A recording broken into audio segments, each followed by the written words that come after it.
दोस्तों, आप तो जानते ही हैं कि मृत्यु की सभी क्रियाओं को गरुड़ पुराण में बताया गया है। आज हम उसी के बारे में खास तौर से मृत्यु के बाद जब तक मृतक का दाह संस्कार नहीं हो जाता तब तक घर में चूल्हा जलाने से क्यों मना किया जाता है। दरअसल गरुड़ पुराण में साफ साफ बताया गया है कि जब तक मृतक का अंतिम संस्कार न हो जाए तब तक उस घर में चूल्हा नहीं जलना चाहिए, क्योंकि ऐसा करने से मरने वाले व्यक्ति की आत्मा को कष्ट व दुख पहुंचता है। भोजन तो व्यक्ति मन के खुश होने पर ही करता है, लेकिन अगर घर में कोई परिवार का सदस्य मर गया है तो ऐसे में आप खुश कैसे रह सकते हैं या आप भोजन कैसे कर सकते हैं?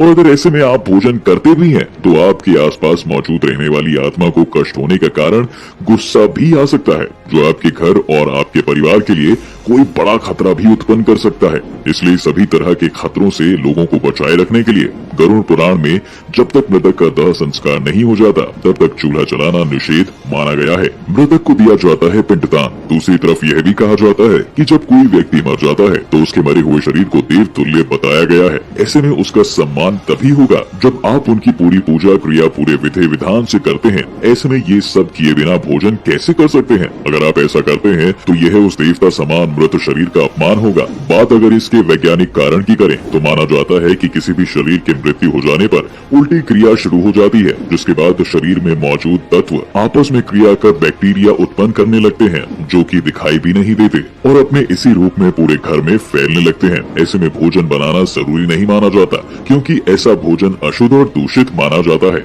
इसके अलावा क्या आप जानते हैं कि दाह संस्कार इन 3 कारणों से भी कुछ समय के लिए टाल दिए जाते हैं। पहला, हिंदू धर्म के अनुसार अगर सूर्यास्त के बाद मृत्यु होती है तो शव को जलाया नहीं जाता। उस दौरान शव को रात भर घर में ही रखा जाता है, साथ ही किसी न किसी को उसके पास रहना पड़ता है। फिर उस मरे हुए व्यक्ति का दाह संस्कार अगले दिन ही किया जाता है। ऐसे में अगर रात में ही शव को जला दिया जाता है तो इससे व्यक्ति के नरक जाने की संभावना बढ़ जाती है और फिर उसे मुक्ति नहीं मिल पाती। कहा जाता है कि उसके बाद ऐसी आत्माएं असुर, दानव और पिशाच की योनि में जन्म लेती हैं।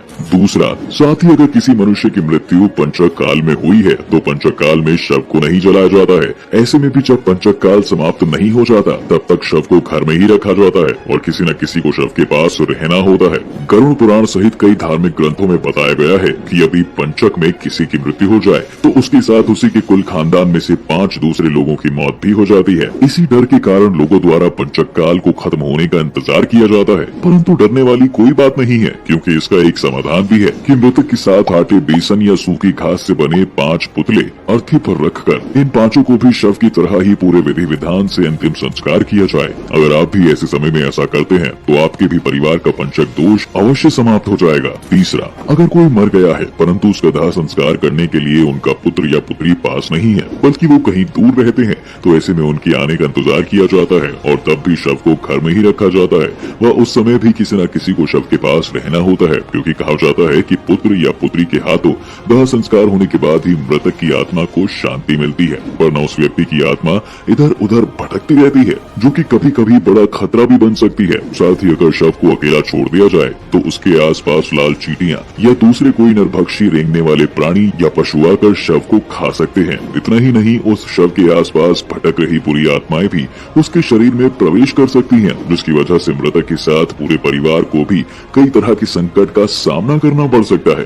दोस्तों, अगर आप लेकिन क्या आप जानते हैं हमारे शास्त्रों में ऐसे उपाय बताए गए हैं जिनकी मदद से आप अपनी रूठी हुई संगिनी को तुरंत मना सकते हैं। सबसे पहले तो चिड़चिड़ेपन की वजह जाने। शास्त्रों की माने तो हर बात के पीछे कोई न कोई वजह जरूर होती है। ऐसे में आपके लिए ये जानना बहुत